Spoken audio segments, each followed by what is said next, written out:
Hey guys! Alright guys, we're here today to do Bodom After Midnight, their first video and perhaps the last video for their first and last release. Paint the Sky with Blood, that's the name of the song, that's the name of the EP. The EP is coming out on Napalm Records, but as always, when we do a video on the channel from a song or a band that I'm familiar with or that you know, that we're introducing to each other, whatever the case might be, we always let you guys know. So you haven't heard this song. I've heard the whole EP because I got it a week ago for a review, and it's magnificent. If you guys haven't pre-ordered, pre-order it, but I really don't want to delay this because I really want to watch this video. I've been dying to check out this video because I really like the song and I really like the EP. And I told you, I was listening to it on loop. Yeah. I think I listened to it on the first day when I got the EP. I think I listened to it like 20 times or something. Because I wanted to get... It's only 3 songs. It's easy to go through. Yeah, I wanted to get like 48 minutes out of it, so I figured if I put it on loop and I listen to it enough, it'll feel like a full-length album. You got way more than 48. Yeah, oh, way more. I started listening in the morning. I didn't finish until the evening. I just kept listening to it all day. I couldn't get enough of it. It's just some of Alexi's best material, I would say, in at least 8 years. It puts a lot of the stuff he did lately with Bodom to shame. It still has a lot of the Bodom... feel DNA to it, but it also has a little bit of a different direction. The band members are different, right? Besides him and Daniel, everybody else is different. So obviously he's going to have, each member has their own flair, their own DNA that they bring to the table. All right, you ready for this? Yeah. Let's do it.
Since I already had heard the song before, this was just, for me, was just an introduction to the video.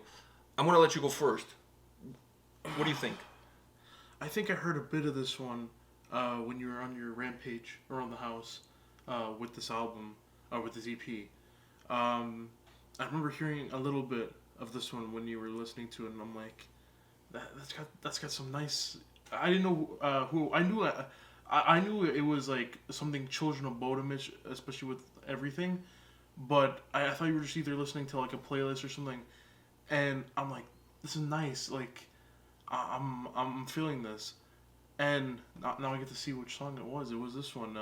Is the opener on the EP? Yeah, and I mean, it just gives you that nice bolt to your spine. I just think it's a little bit, not a little bit, it's a lot. It's bittersweet. Yeah. Because you get to see the video with Alexi in it, you get to hear the last music that he created. You see the crazy shit he's doing in the video? Yeah, the guitar flipping thing. So you get to hear the song, you get to see the video, but then you also know that this is it. There's not going to be any new material coming. So it's bittersweet when you listen to this EP. I'm telling you, this is no bullshit. I listened to it on loop all day long since the time I got it. Last Friday was a Bodom after midnight day in this house, because that's all I listened to. I didn't listen to anything else all day. I couldn't turn it off. It's so good. This one is so good. The second song on the album has that trademark style, guitar solo, keyboard solo, guitar solo. And then the last song on the EP is a dissection cover, and what a cover it is. It has incredible keyboards, incredible orchestration, making it almost like a symphonic death metal song. Like, just out of this world. Like, so when you put, like, all three songs on the EP give you three different looks. They give you three different feels. They give you three snapshots into what you would expect, for example, from a regular Bodom record, right? So it's not like, that's a great thing about them, is they don't sound repetitive. They don't sound like the second one kind of feels like the first. All of them sound completely different. They all have different attributes. But yet they don't sound like too much away from each other. Yeah, they still have. I mean, Alexi screams. I always love when he starts like. That's like trademark. It's a trademark. He always has to start off a song with that. Never mind the go. You don't need a go. That's his go. That's his go. Exactly. That's his go. It's iconic. You're gonna get that throughout the tracks. You're gonna get the keyboard. I felt like if there's one thing when you compare it to Bodom, is the keyboards are perhaps a little bit more subdued on these three tracks. But they're still there. They're just not as predominant, with the exception of the middle one, because you have that keyboard solo in there, squeezed in with the two guitar solos. And you have the orchestration in the dissection track. But overall, it feels like old school. I'm talking about like really old school Bodom, but at the same time, slightly different. Yeah. It sounds like that, but it's not exactly that, and it's definitely not the new stuff that Bodom released in the last two records. So it's somewhere... It's somewhere there. It's somewhere in between. It's somewhere there. And that's what makes these three tracks so great. And it makes your mind wonder, what would a full-length album sound like? Yeah. Be like? It's just... It leaves your mouth watering. Because that's why I was listening to it. With a lot of what-ifs. Yeah, and I don't think you can live with what-ifs. I think you just have to enjoy the tracks. But to go to your point is, I felt that the only way that I could really enjoy this EP was by listening to it on loop. And I don't mean on loop like going through it once, twice. No, I mean on loop for like an hour on loop. And then take a little bit of a break, do something else, and then, again, another hour on loop. Because I felt like I needed a full-length album. And the only way I can get a full-length album is if I listen to these songs in that fashion. I mean, it's not that long. The first two tracks are just over the 4-minute mark, and then the dissection track is just over 6. So you're looking at around the 15-minute mark. So... you really have to listen to it on loop 3 times to get like 45 minutes out of it, which is normally a full-length album. That's how that was the best way that I could really enjoy it. Because if I just listened to the 3 and stop, it felt a little bit like... You want more. And I can see that with this one, I want more. Because it gives you that jolt in your spine. It makes it's so energetic. That's what I'm saying. It just makes you so energetic and wanting more. But I'm saying... The second song gives you that same energy, but with different elements. That's the beauty of these 3 tracks. They're different from each other, so it doesn't feel like very repetitive. The way you were listening to it, even though you're repeating it, it still doesn't feel repetitive. It felt fresh every time. In the quality.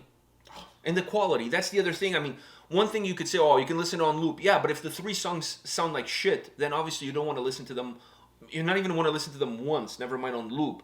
I just felt that he was really, I could feel in the music, when I listened to this EP, I could feel it that he was excited for creating something new. And I think the excitement that he had for starting off a new band, it transplanted onto the music. Exactly. Almost like he traveled back to where he was creative, from a creative perspective, where he was when Bodom started. And he kind of channeled those inner juices, and that's exactly what you're going to get from Bodom After Midnight on this EP. I was blown away.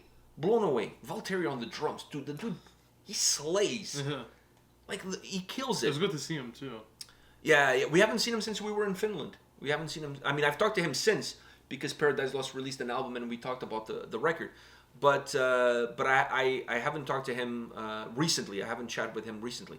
But he's a killer drummer, and he kills it on this EP. He gives the songs, I felt like he gives the songs so much foundation that it allows Daniel and Alexi, from a guitar perspective, to kind of just like do whatever the fuck they want to do. They don't have to worry about creating heaviness from the guitars. They can do whatever they want. Yeah. They can be melodic, they can be driven, they can be whatever. Because him on the drums, he giving keeps that bass. He keeps that foundation for everything else. Yeah. I love it.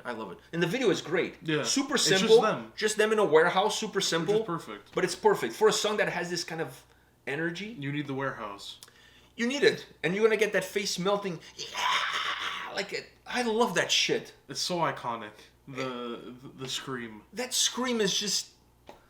One of the things when I think about Alexi, is that scream. Like, you cannot you can have a Children of Bodom song, or even Bodom After Midnight song, without the. You need at least one. You need at least one. He gives you a couple, but you need at least one. Exactly. Especially to start off. Like I said, it's his go. Never mind go. It's just yeah. And then the guitar flipping around. He holds it for so long too. Yeah, and it has this power to it. It's almost like is you're in a race car and you turn on the NOS. It just has that extra kick. Like the song is igniting the flame. Yeah, because the song is already like, ooh, this is gonna be one of those songs. And then when he does that, it's like, holy shit! Now I better hold on, because now it's off to the races. It just has that energetic push. Usually his scream is when the pit opens up and starts moshing. That's when people start going, is the scream. Yeah, it's almost like the call to arms. It's the call to arms. It's the call to arms, if you will. All right, guys, I hope you guys enjoyed this video as much as we did. Like I said, if you haven't pre-ordered this bad boy, go pre-order, get it. You're not going to regret it. You want to have this with you.